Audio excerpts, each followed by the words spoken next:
ভাইটিহি তোমালোকক বাৰু সজাৰ ভিতৰত কিয় বন্ধ কৰি থৈছে বৰ বেয়া লাগিছে চাগে মুকলি কৰি দিলে ৰং মনে উৰি ফুৰিব পাৰিবা নহয়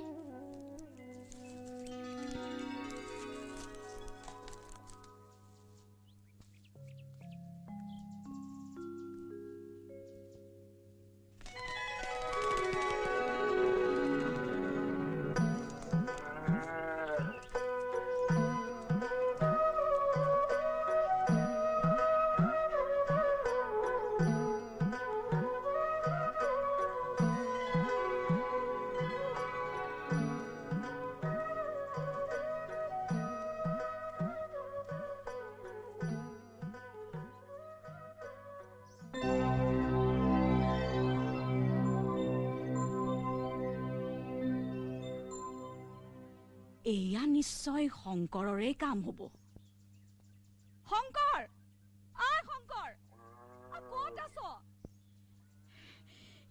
ইস এয়া তই কি কৰিলি শংকৰ তোৰনো বাৰু এনে মোৰ খা হ'ব লাগেনে দেৱী দাসৰ ঘৰ বুলিলে বুলিবৰ নাই এনে এখন ঘৰত এয়া কি অমংগল কণা বিধিয়ে মোক কি সুখ খাবলৈ এই ভাৰস্তত জীয়াই ৰাখিছে হলপোৱাতে কিনো অথন্তৰখন হলাই অথন্তৰ হবলৈ আৰু বাকী সৌ আছা উদং সজা আই গোসানীলৈ আনি থোৱা পাৰযোৰ কি হ'ল পাৰযোৰ কোনে নিলে কোনে আৰু নিব শংকৰৰ বাহিৰে এই মৰখাৰ আৰু কোনে কৰিব সি ক'ত লুকাল এইখন ঘৰতে বনবাৰী কৰি ৮ বয়সীয়াই হলো সিনো এনে কাম কৰিব লাগেনে কি হ'ল আইতা মইনো বাৰু কি ইমান ডাঙৰ জগৰ লগালো জগৰ মানে দেৱী গোসানীৰ জগৰ লাগিলে ভঙা বৰ টান মাটি ভেটি উচন যায় বংশৰ নাম নুমাই সঁচা কথাই এনে হলে গোসানীয়ে জানো এৰিব দুখে কুলাই পাচিয়ে নধৰা হ'ব গোসানী জানো মাতৃ নহয় আইতা মাতৃয়ে জানো সন্তানক ভক্ষণ কৰে আইতা এয়া কেনে বিচাৰ তোৰ দুষ্টালিৰ সীমা চৰিল কিমানৰ যে উজৰ আপত্তি শুনিম দিনৰ দিনটো কেৱল ধিটিঙালি কৰিয়ে দিনবোৰ পাৰ কৰিছ কতা মইতো কোনো দুষ্টালি কৰা নাই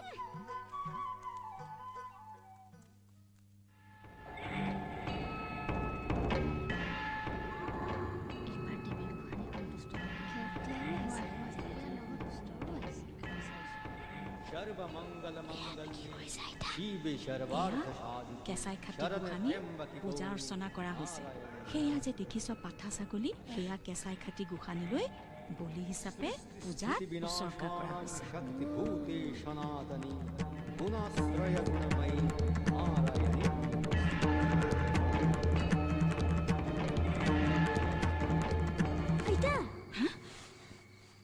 কি হ'ল কিবা সপোন দেখিছিলি চাগে নহয়নে বাছা শংকৰ হেই বল দিয়া ছাগলীটো আইতা তাকে আপোনাৰ দেখি আছো হেৰ বোপাই ভাদমহীয়া লুইতখনকো তই ভয় ডৰ নকৰিলি এতিয়া ছাগলী এটা বলি দিয়া দেখিয়েনো তোৰ শোৱন খাৱন নোহোৱা হ'ল নে বলিনো কেলে দিব লাগে আইতা হাঁহ পাৰ ছাগলী মহ এইবোৰ জানো জীৱ নহয় আপুনিয়েচোন কৈছিল দেৱী গোসানী বোলে সকলোৰে মাতৃ তেনেহলে দেৱী গোসানী সেই জীৱসমূহৰো আই মাতৃ নহয় জানো নহয় অ বাছা কেঁচাই খাইটি গোসানীয়ে কেতিয়াবা নৰমনিচকো বলি বিচাৰে অ গোসানীয়ে বিচাৰিলে আপুনি বাৰু মোকো আগবঢ়াই দিব নেকি আইতা এই দুভাগ নিশা কিনো আপদীয়া কথাবোৰ উলিয়াইছ অ বোপাই খন্তেক চকুহাল জপাচোন শুম আইতা কিন্তু আপুনি মোক এটা কথা ক'ব লাগিব বলি নহলে গোসানীৰ পূজা কিয় নহয় পূজাতনো কিয় তেজ দিব লাগে এতিয়া শু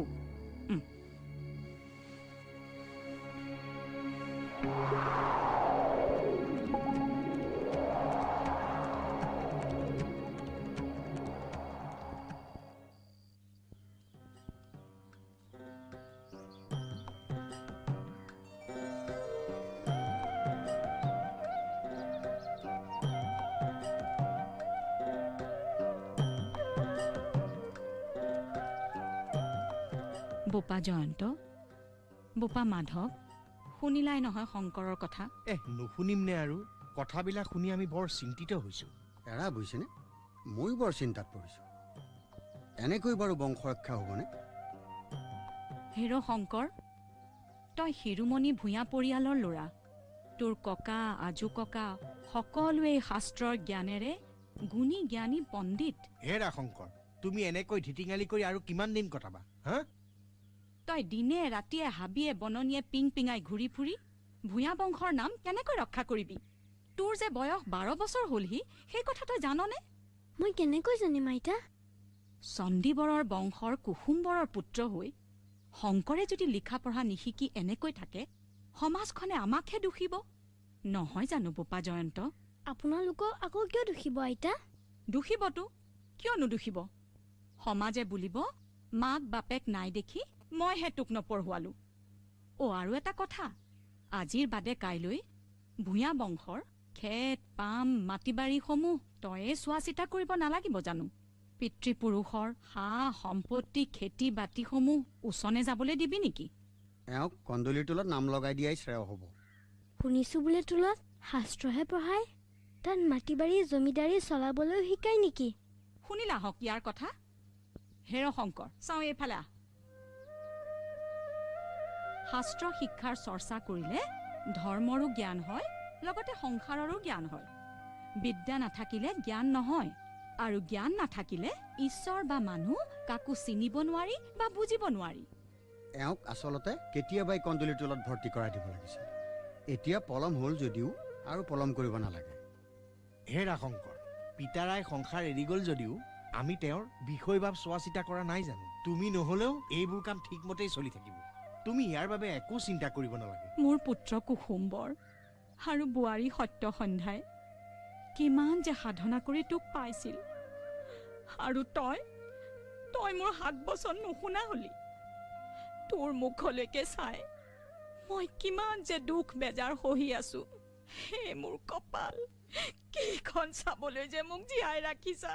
মই বুজিছো আইতা, মই তেন্তে পঢ়া শুনা কৰিম। মই পঢ়িম আইতা, তোমালোকৰ ইচ্ছা পূৰণ কৰিম, বংশৰ মৰ্যাদা অক্ষুণ্ণ ৰাখিম। মই পঢ়িম। বাছা শংকৰ, মোৰ সোণটো।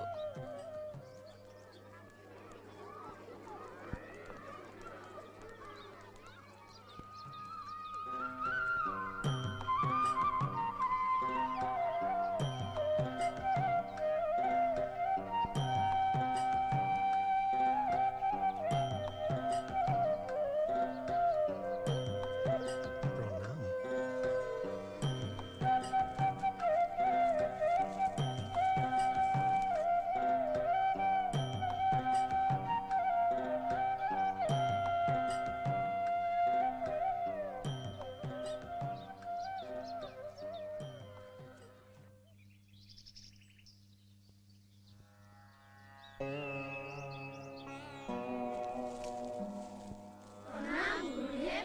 প্ৰণাম। বহা। শংকৰ, প্ৰণাম গুৰুদেৱ। ছাত্ৰসকল, এওঁ শংকৰ, আমাৰ শিৰোমণি ভূঞা বংশৰ পুত্ৰ। শংকৰ, এই টোলত প্ৰাচীন দেৱভাষাৰ শিক্ষাদান কৰা হয়। তুমি নিয়মিতভাৱে পাঠসমূহ খৰচি মাৰি পঢ়িবা। ভাল গুৰুদেৱ। ছাত্ৰসকল, হয় গুৰুদেৱ। আমি আজি এটি নতুন পাঠ আৰম্ভ কৰোঁ হওঁ। সকলোৱে মনোযোগেৰে শুনিবা। ইতি তে জ্ঞানমাখ্যাতং গুহ্যাৎ গুহ্যতৰং ময়া বিমৃশ্যেতদশেষেণ যথেচ্ছসি তথা কুরু। सर्वगुह्यतमं भूयः शृणु मे परमं वचः। इष्टोऽसि मे दृढम् इति ततो वक्ष्यामि ते हितम्। मन्मनाभव मद्भक्तो मद्याजी मां नमस्कुरु। मामे वश्यसि सत्यं ते प्रतिजाने प्रियोऽसि मे। শ্ৰীমদ ভগৱদ গীতাৰ ৩য় অধ্যায়ৰ কৰ্মযোগত শ্ৰীকৃষ্ণই অৰ্জুনক কৈছে, যিসকল অজ্ঞানী মানুহ তেওঁলোকে কৰ্মাসক্ত হৈহে কাম কৰে, কিন্তু যিসকলে মানুহক ধৰ্মৰ পথলৈ আনিব খোজে তেওঁলোকে অনাসক্ত হৈহে কাম কৰা উচিত। বাৰু ছাত্ৰসকল, আজি ইয়াত তোমালোকক যি পাঠ পঢ়োৱা হ'ল তাৰ পৰা তোমালোকে যি বুজিলা তোমালোকৰ নিজ নিজ ধাৰণা মতে পিছৰ পাঠদানত দিব পৰাকৈ একোটিকৈ টোকা লিখি আনিবা হওক।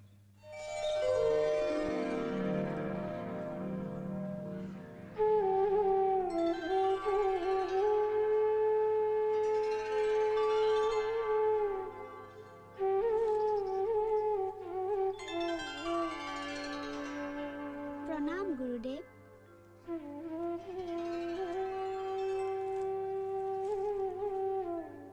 গুৰুদেৱ, আমিও এফাকি পদ কৰি আনিছো।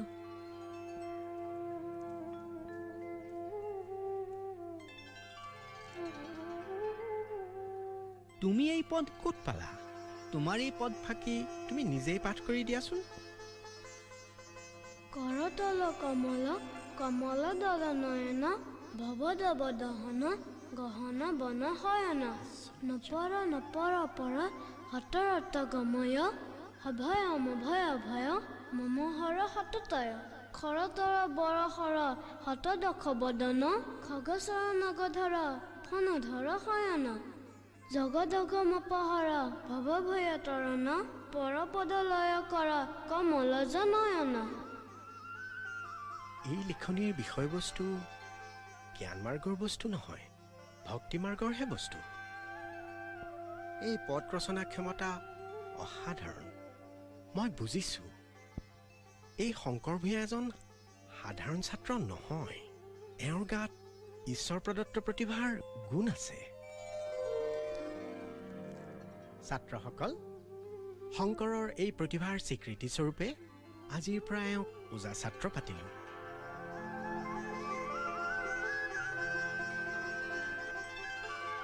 প্ৰণাম গুৰুদেৱ। মংগলম তে ভৱতু।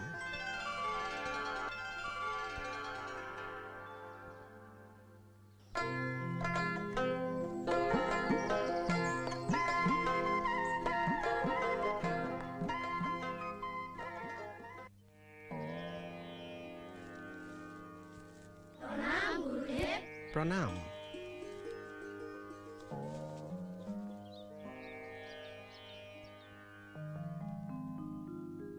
আজি দেখোন শংকৰ পঢ়াশালীৰ ভিতৰত নাই, কেনি গ'ল বাৰু?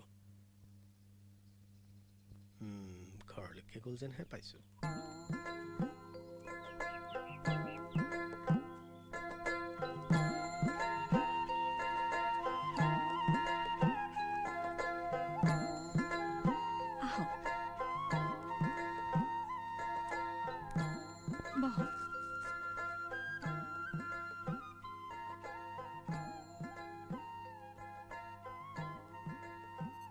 আজি শংকৰ পাঠশালাত নাই দেখোন। কতা সি দেখোন ঘৰলৈও অহা নাই। ল'ৰাটিয়ে পঢ়িবলৈ ভয় নকৰে, বিষয় এটি বুজাই দিলেই বুজে, নেপাহৰেও, ভুলো নকৰে। মাজে মাজে একোটা কথা সুধি মুখহে চিন্তাত পেলায়। হয় নেকি? আপুনি পিছে তাৰ কথাত অসন্তোষ নকৰিব। সি বৰ কৌতূহলী মনৰ, যিকোনো কথা বৰ গভীৰলৈ যাবলৈ বিচাৰে।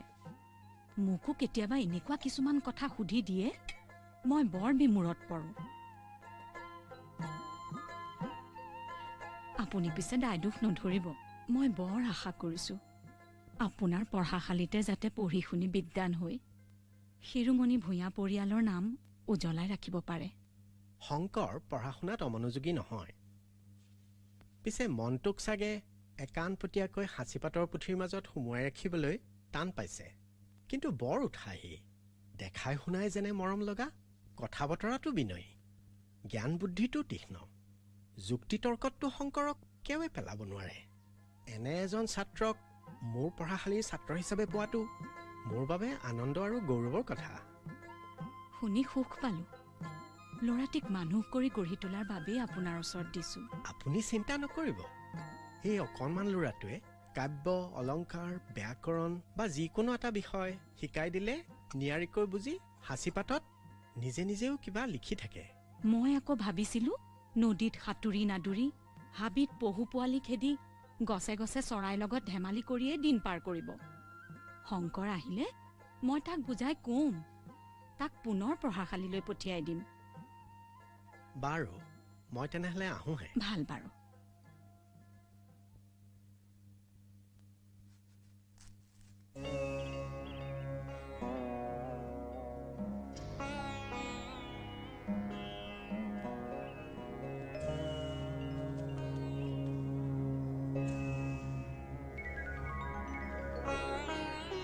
ছাত্ৰসকল তোমালোকে কি চাইছা?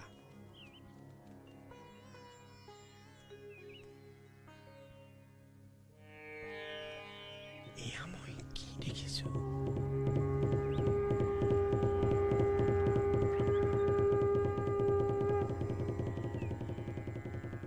শংকৰৰ গাত দেৱত্ব গুণ আছে।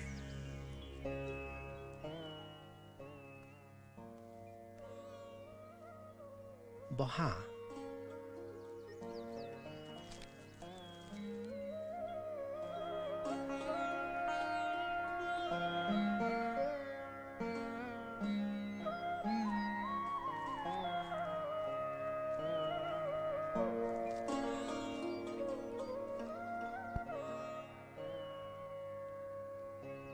ছাত্ৰসকল তোমালোক সকলোৱে শংকৰৰ ভগৱত জ্যোতি দেখা পালাহক। ভগৱত ভক্তিৰ স্বীকৃতিস্বৰূপে শংকৰক দেৱ উপাধি প্ৰদান কৰা হ'ল। আজিৰ পৰা সকলোৰে বাবে শংকৰদেৱ ৰূপে স্বীকৃত হ'ব। শংকৰদেৱে বেদ বেদান্ত 14 শাস্ত্ৰ 18 পুৰাণ অষ্টাদশ ভাৰত ৰামায়ণকে আদি কৰি কোষ শাস্ত্ৰ আদি অধ্যয়ন সমাপ্ত কৰি গীতা ভাগৱতত নিমজ্জিত হৈ পৰিছে। ভগৱত ভক্তিয়ে শংকৰদেৱক বিশাল ব্যক্তিত্ববাহী পুৰুষলৈ বিৱৰ্তন কৰি তুলিছে। ধন্য শংকৰদেৱ। শংকৰদেৱৰ টোলৰ শিক্ষা ইমানতে সম্পূৰ্ণ হৈছে। মই আশীৰ্বাদ কৰিছোঁ শংকৰদেৱৰ প্ৰতিভাই যেন মানৱ সমাজৰ কল্যাণ সাধন কৰক।